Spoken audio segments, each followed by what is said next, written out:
نحمده ونصلي ونسلم على رسوله النبي الكريم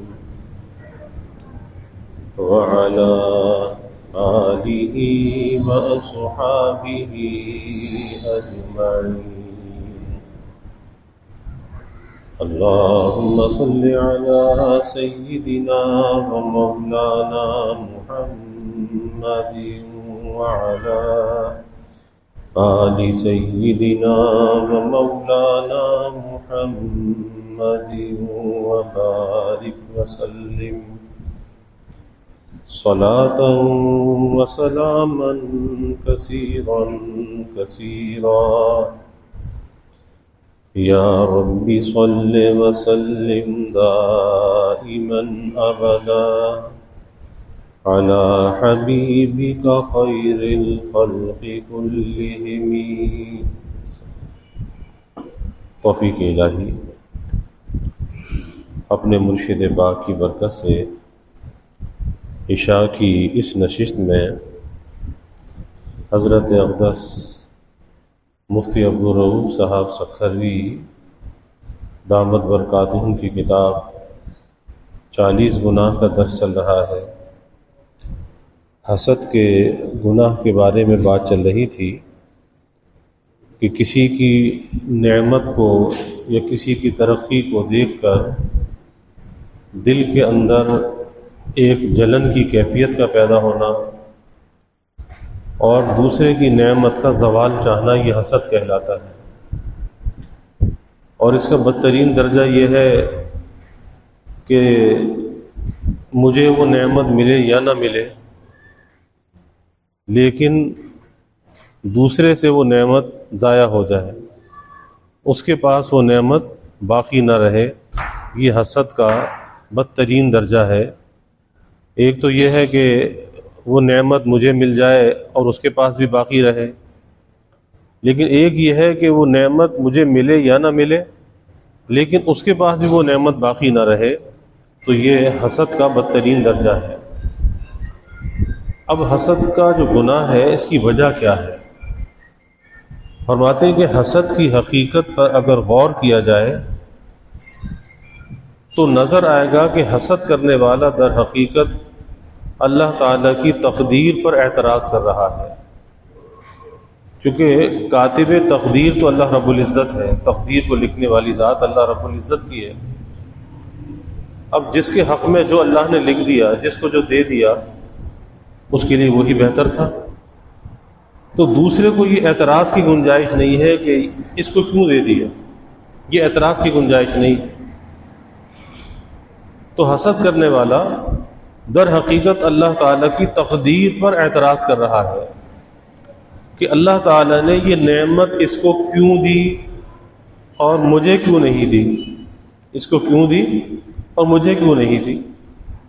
ابھی اللہ تعالیٰ کی تقسیم ہے، کسی کو کچھ دیا، کسی کو کچھ دیا، کسی کو دے کر لے لیا، کسی کو دے کر خوش کر دیا. تو گویا وہ اللہ تعالیٰ کے فیصلے پر ناراضی کا اظہار کر رہا ہے کہ اس کو کیوں دیا، مجھے کیوں نہیں دیا. اللہ کے فیصلے پر ناراضی کا اظہار کر رہا ہے. اور انسان کی کیا مجال کہ وہ قادر مطلق کے فیصلوں پر اعتراض کرے. اللہ تعالیٰ تو حکیم ہیں اور ان کے ہر فیصلے میں حکمت ہوتی ہے. اللہ کا کوئی فیصلہ، اللہ کا کوئی فعل حکمت سے خالی نہیں ہے.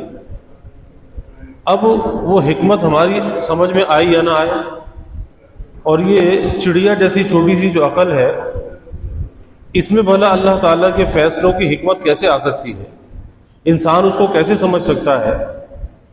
یہی وجہ ہے کہ جب عقل کی کسوٹی پر وہ چیزوں کو پرکھتا ہے اور اس پر جانچتا ہے تو پھر ٹھوکریں کھاتا ہے. کیونکہ عقل کی حیثیت کیا ہے؟ اس کے اندر وہ چیزیں آنے والی نہیں ہیں. تو یہاں تو عافیت کا راستہ یہ ہے کہ اللہ کو سونپ دے اور اللہ پر بھروسہ کرے. توکل اور تفویض کی ضرورت ہے. یہ نہیں کہ مجھے کیوں نہیں دیا اور اس کو کیوں دے دیا. تو اللہ تعالیٰ حکیم ہے اور ان کے ہر فیصلے میں حکمت ہے. اور جب ہر فیصلے میں حکمت ہے تو اللہ تعالیٰ کی تقسیم ہے کہ دنیا میں مختلف لوگوں کو مختلف نعمتوں سے نوازا ہے. کسی کو مال دیا، کسی کو صحت دی، کسی کو اولاد دی، کسی کو اچھا کاروبار دیا، کسی کو اچھی ملازمت دی، کسی کو کھیتی باڑی دی. تو یہ اللہ کی تقسیم ہے کہ کسی کو کچھ دیا، کسی کو کچھ دیا. تو مختلف لوگوں کو مختلف نعمتوں سے نوازا. اور ایک حسد کی وجہ یہ بھی ہوتی ہے کہ جب آدمی اپنی نعمت کو نہیں دیکھتا، اپنی نعمت کے بارے میں نہیں سوچتا، وہ دوسرے کی نعمت کو دیکھتا ہے. اس کو یہ مکان کیسے مل گیا، اس کا یہ کاروبار اتنا بڑا کیوں ہے، اس کی اولاد اتنی اچھی کیوں ہے. تو اپنی نعمت کو تو دیکھ نہیں رہا، اور دوسروں کی نعمتوں کو جب دیکھ رہا ہے تو اس کے اندر ناشکری پیدا ہوتی ہے، اور اپنی نعمت کی ناقدری اس کے دل کے اندر آتی ہے. اور یہی چیز اس کے لیے حسد کا ذریعہ بنتی ہے کہ اچھا یہ چیز میرے پاس تو نہیں، اس کے پاس کیوں ہے. تو اللہ تعالیٰ کی جو تقسیم ہے، اللہ کی جو تقدیر ہے، اس پر دل کے اندر اعتراض پیدا ہونے لگتا ہے کہ اس کے پاس ہے اور میرے پاس کیوں نہیں. تو عافیت کا راستہ یہی ہے کہ بھائی اللہ نے تجھے جو کچھ دیا ہے تو اس نعمت پر اللہ کا شکر ادا کر. یہ نہیں کہ اس کو یہ دیا اور مجھے یہ دیا، تو یہ چیز اللہ کو پسند نہیں ہے. تو اللہ نے دنیا کے اندر مختلف لوگوں کو مختلف چیزوں سے نوازا ہے، مختلف نعمتوں سے نوازا ہے. کسی کو مال و دولت دی اور کسی کو صحت و تندرستی عطا فرما دی. اب جسے اللہ نے صحت و تندرستی دی ہے، مال و دولت اس کے پاس نہیں ہے، اور نہ ہونے سے مراد یہ نہیں ہے کہ بالکل نہیں ہے، اس درجے کا نہیں ہے جو ایک مالدار آدمی کے پاس ہے. اب اس کے دل کے اندر یہ ایک جلن کی کیفیت ہے کہ اس کے پاس اتنا مال، میرے پاس تو مال نہیں. جبکہ حقیقت کی نگاہ سے اگر دیکھا جائے تو اللہ نے مال سے جو بڑی نعمت ہے وہ اس کو عطا فرمائی ہے، اور وہ صحت و تندرستی ہے. صحت و تندرستی یہ مال سے بھی بڑی نعمت ہے. اللہ نے تجھے وہ دے دی تو اس کا شکر ادا کر. مجدد تھانوی رحمۃ اللہ علیہ نے ایک بڑے نواب صاحب کا واقعہ نقل کیا ہے کہ بہت بڑی جاگیر تھی، اپنے علاقے کے بڑے نواب تھے ہندوستان میں. لیکن کیفیت یہ تھی کہ نواب صاحب کو ایسی بیماری تھی کہ ان کا معدہ صحیح کام نہیں کرتا تھا، کچھ کھا نہیں سکتے تھے، کوئی چیز ہضم نہیں ہوتی تھی. بس اطباء نے اتنی اجازت دی تھی کہ قیمہ جو ہے وہ کسی کپڑے میں لپیٹ کر اسے چوس لیا کرے تاکہ اس کے ذریعے کوئی پروٹین اندر چلا جائے.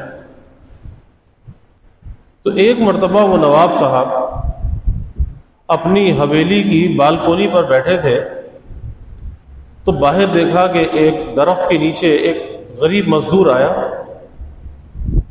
اور اس نے اپنا رومال کھولا دوپہر کا وقت، اور اس نے 2-3 موٹی موٹی روٹیاں نکالی اور وہ کھائی، پانی پیا اور سر کے نیچے ہاتھ رکھا اور سو گیا.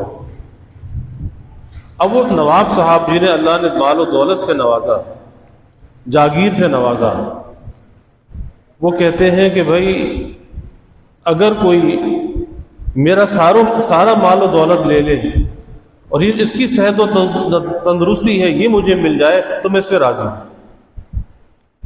کیونکہ صحت جو ہے مال سے بڑی نعمت ہے.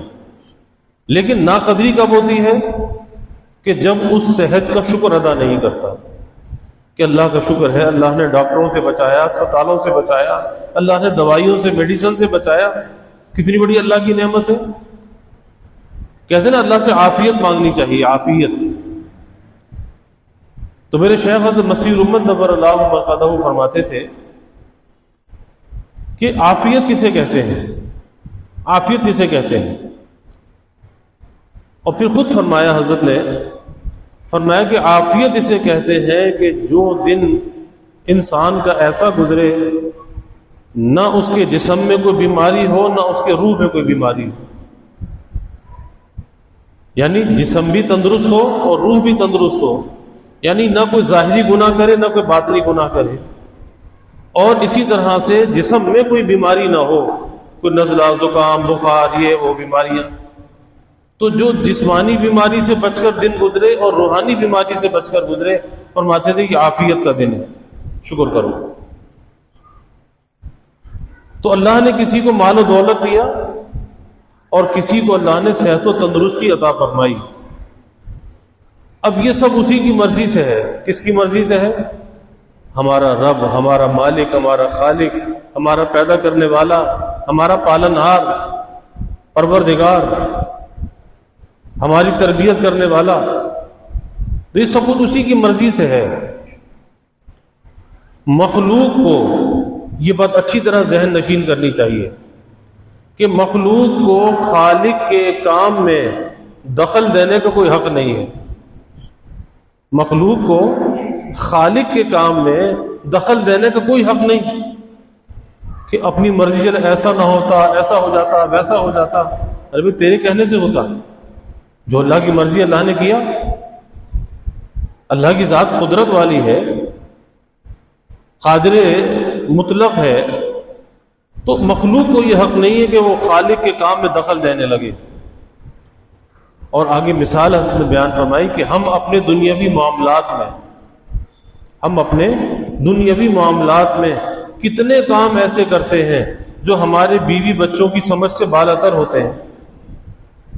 ان کی سمجھ میں نہیں آتا کہ یہ کیا کر رہے ہیں. اور اگر بیوی بچے ہمارے کام میں دخل دیں تو ہمیں کتنا برا لگتا ہے کہ بھئی آپ کون ہوتے ہیں میرے کام میں دخل دینے والے. تو بیوی بچوں کا دخل دینا اپنے کام میں تو ہمیں برا لگتا ہے، اور جو اللہ رب العزت کی تقسیم میں ہم دخل دیتے ہیں وہ برا نہیں لگتا، اسے ہم برا محسوس نہیں کرتے. کہ پھر اللہ رب العزت کی تقسیم میں کسی کو دخل دینے کا کیا حق ہے. اس لیے انسان کا کام یہ ہے اللہ تعالیٰ نے جو نعمتیں اس کو دی ہیں انہیں سوچا کرے.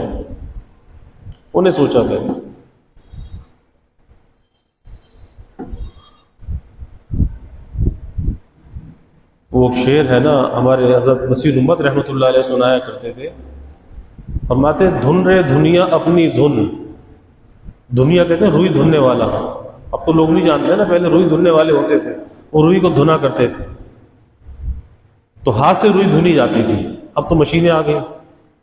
تو دھن رے دنیا اپنی دھن اور پرائی دھن کا پاپ نہ پن. اور تیری روئی میں کہ بنولے اپنی روئی کے بنولے چن. تجھے دوسرے سے کیا ہے؟ تیری روئی کے اندر بنولے ہیں، تو اپنے بنولے چن. تو کہاں دوسروں کی فکر میں پڑا کہ کس کو کیا ملا، کون کیسا، کون کیا کر رہا ہے.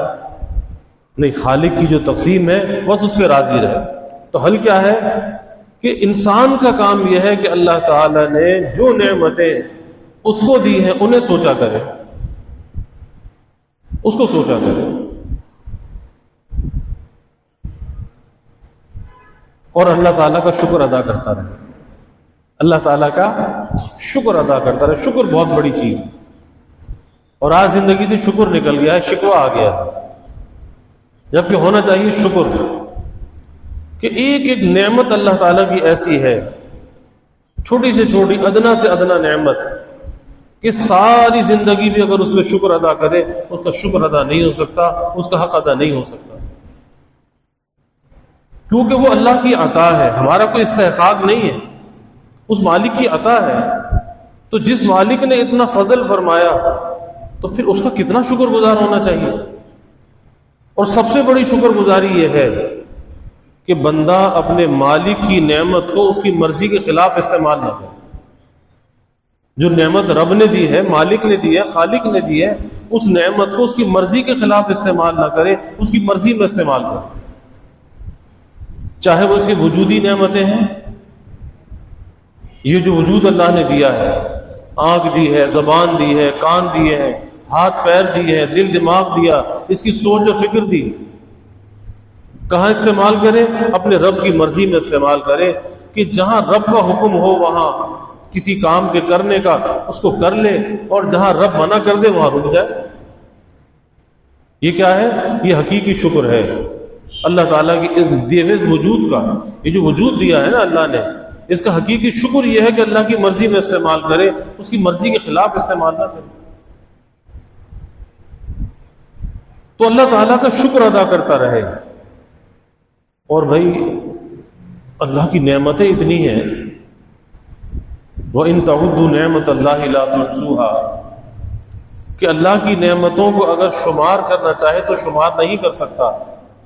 تو جب نعمتیں اتنی ہیں کہ ختم نہ ہونے والی، شمار میں نہ آنے والی، تو پھر شکر بھی اتنا ہی چاہیے۔ اور جب اتنا شکر ادا کرے گا اللہ کی نعمتوں کا، پھر کیوں کسی سے حسد کرے گا؟ پھر کسی کی نعمت پر، کسی کی ترقی پر کیوں نظر جائے گی؟ کسی کی مال و دولت پر کیوں نظر جائے گی؟ کیوں دل کے اندر جلن پیدا ہوگا؟ یہ تو خود شکر کے اندر ڈوبا ہوا ہے۔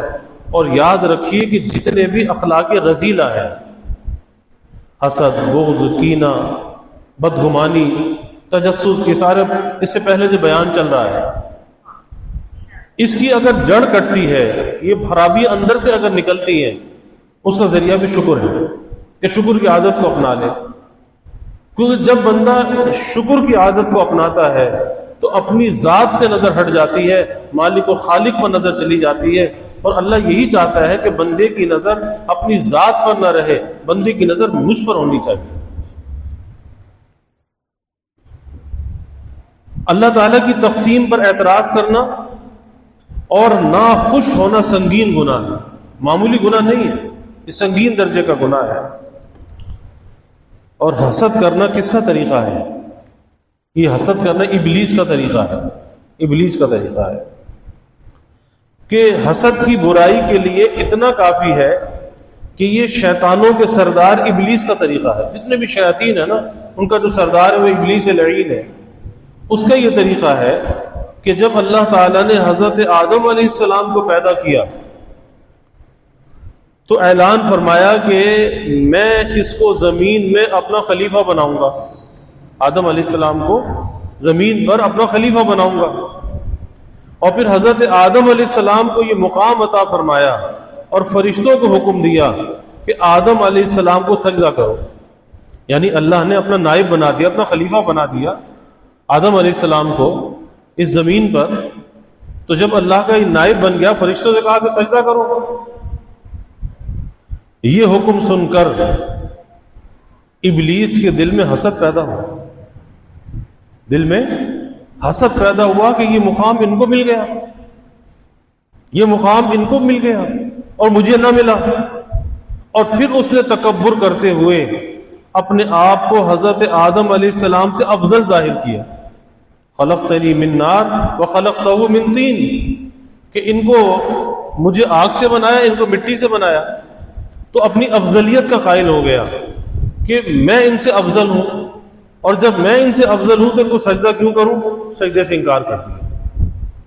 اور ایک سجدے سے انکار کرنا، جو لاکھوں برس سجدے کیے تھے وہ سب ضائع ہو گئے، اللہ کی بارگاہ سے مردود ہو گیا، ہمیشہ ہمیشہ کے لیے مردود ہو گیا۔ کس وجہ سے ہوا؟ حسد کی وجہ سے ہوا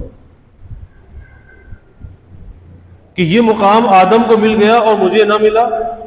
پھر اس نے تکبر کرتے ہوئے اپنے آپ کو حضرت آدم علیہ السلام سے افضل ظاہر کیا اور سجدہ کرنے سے انکار کیا، اور ہمیشہ کے لیے مردود اور ملعون ہو گیا۔ اور یہ سب کچھ حسد کی وجہ سے ہوا۔ تو سب سے پہلے حسد کرنے والا شیطان ہے۔ آسمانوں پر جو گناہ ہوا سب سے پہلے وہ حسد کا گناہ ہوا کہ شیطان نے حضرت آدم علیہ السلام سے حسد کیا، پھر تکبر کے اندر مبتلا ہوا، بڑائی کے اندر مبتلا ہوا، اپنی افضلیت کا قائل ہوا، اپنے کو ان سے بہتر سمجھا۔ نتیجہ کیا ہوا؟ ہمیشہ ہمیشہ کے لیے مردود ہو گیا، جبکہ لاکھوں برس اس نے اللہ کی عبادت کی تھی، لاکھوں برس۔ تو سب سے پہلا حسد کرنے والا شیطان، لہذا حسد سے بچنا چاہیے کہ حسد کرنے والا کس کے طریقے پر چل رہا ہے؟ شیطان کے طریقے پر چل رہا ہے۔ تو اس لیے اپنے دل کو حسد سے صاف رکھنا چاہیے، اور اس کا علاج یہی ہے کہ بھائی جس کو نعمت میں بڑھتا دیکھو، ترقی کرتا دیکھو، پھلتا پھولتا دیکھو، اس کی نعمت پہ خوش ہو، اسے غائبانہ دعا دو، یا اللہ اس کو اور ترقی عطا فرما، یا اللہ اس کی نعمت کی حفاظت فرما، اسے دعا دو۔ یہ نہیں کہ دل میں جلن اور حسد، تو یہ تو پھر حابط اعمال ہے، ہماری نیکیاں ختم ہو جائیں گی کہ یہاں نیکیاں، نماز، روزہ، حج، زکوٰۃ سب کچھ کر رہا ہے، اور جب قیامت کے دن جائے گا سوچے گا کہ بہت ساری نیکیوں کا ذخیرہ پورے رجسٹر بھرا ہوا ملے گا، وہاں سب خالی ہوگا۔ کہاں گئی؟ جس سے حسد کر رہا تھا اس کو چلی گئی۔ اور جل کر ختم ہو گئی نیکیاں تو کسی کام نہیں آئی. اس لیے اپنے دل کو برے اخلاق سے صاف رکھنا چاہیے، اور یہی اللہ والوں کی محنت کا مرکز اور محور ہوتا ہے کہ لوگوں کے دلوں سے جو یہ حسد، بغض، کینہ ہے، برے اخلاق ہیں، اس کو دلوں کو خالی کر کے، صاف کر کے اچھے اخلاق سے دلوں کو مزین کیا جائے. اسی جگہ صبر آ جائے، شکر آ جائے، تواضع آ جائے، توکل آ جائے، تفویض آ جائے، رجا آ جائے، یہ اچھے اخلاق پیدا ہو جائیں اور برے اخلاق اندر سے نکل جائے. اللہ تعالی ہمیں اس کی توفیق عطا فرمائے. آگے کچھ احادیث مبارکہ ہیں انشاءاللہ آئندہ عرض کریں. وآخر دعوانا الحمدللہ. الحمدللہ رب العالمین والعاقبۃ للمتقین والصلاة والسلام على اشرف الانبیاء والمرسلین. اللہم صل علی سیدنا و مولانا محمد وعلى آل سیدنا و مولانا محمد وبارک وسلم صلاۃ و سلاما کثیرا کثیرا. ربنا آتنا فی الدنیا حسنہ وفی الآخرۃ حسنہ وقنا عذاب النار. ربنا اتمم لنا نورنا واغفر لنا انک علی کل شیء قدیر. اللہم اعنا علی ذکرک و شکرک و حسن عبادتک. اللہم وفقنا لما تحب و ترضی من القول والعمل والفعل والنیت والہدى انک علی کل شیء قدیر. اللہم ارزقنا حبک وحب حبیبک صلی اللہ علیہ وسلم. اللہم ارزقنا شہادة فی سبیلک واجعل موتنا ببلد رسولک. یا اللہ یا رحمان یا رحیم یا کریم یا ارحم الراحمین یا اکرم الاکرمین. یا اللہ ہمارے گناہوں کو معاف فرما. یا اللہ ہماری خطایا سے درگزر فرما. یا اللہ اپنی محبت معرفت عطا فرما. اپنی رضا والی زندگی یا اللہ نصیب فرما. رضا والے کاموں کی یا اللہ توفیق عطا فرما. اپنی مرضیات پہ چلنا یا اللہ آسان فرما. یا اللہ ہمارے دلوں کو حسد سے، بغض سے، کینے سے، نفرت سے، عداوت سے، عار سے، استکبار سے یا اللہ ہمارے دلوں کو صاف فرما. یا اللہ یہ غلاظتیں ہمارے دل سے نکال دے. یا اللہ دلوں میں عاجزی، نرمی، زاری پیدا فرما. یا اللہ ہمیں شکر کا عادی بنا. یا اللہ جو نعمتیں آپ نے ہمیں عطا فرمائی، اے اللہ ان نعمتوں پر راضی رہنے والا بنا. ان نعمتوں کی قدردانی کی یا اللہ توفیق عطا فرما. شکر گزاری کی یا اللہ توفیق عطا فرما. یا اللہ ظاہری باطنی ہر قسمی ترقیات عطا فرما. یا اللہ سب کے علم میں، عمل میں، رزق میں خوب خیر و برکت فرما. ابواب رزق یا اللہ کشادہ فرما. رزق حلال عطا فرما، آسان عطا فرما، برکت والا عطا فرما. یا اللہ رزق ظاہر بھی عطا فرما، رزق باطن بھی عطا فرما. یا اللہ کبھی کسی کو مخلوق کا محتاج نہ بنا، اولاد کا محتاج نہ بنا، صاف تجار کا دستے نگر نہ بنا. یا اللہ ہمیشہ اپنے در کا سائل اور بھکاری بنا، اپنے در کا منگتا اور سوالی بنا. اپنے غیر سے یا اللہ ہماری امیدوں کو قطع فرما. اپنی ذات عالی کا یقین یا اللہ ہمارے دلوں میں پیدا فرما. یا اللہ ہر امید کو تیری ذات سے وابستہ کرنے والا بنا. یا اللہ ایمان کی ترقی، اعضا کی سلامتی عطا فرما. ہر محتاجی سے، معذوری سے ہماری حفاظت فرما. یا اللہ جب تک کی زندگی ہے چلتا پھرتا رکھنا، اعضا کی سلامتی کے ساتھ رکھنا، محتاجی معذوری سے یا اللہ بچا کر رکھنا. یا اللہ ایمان کی سلامتی کے ساتھ رکھنا، اور وقت آخر یا اللہ ہمیں حسن ختام نصیب فرما. ایمان والی، کلمے والی موت یا اللہ عطا فرما. میدان حشر کی ذلت و رسوائی سے بچا. ہماری قبروں کو جنت کا باغ بنا.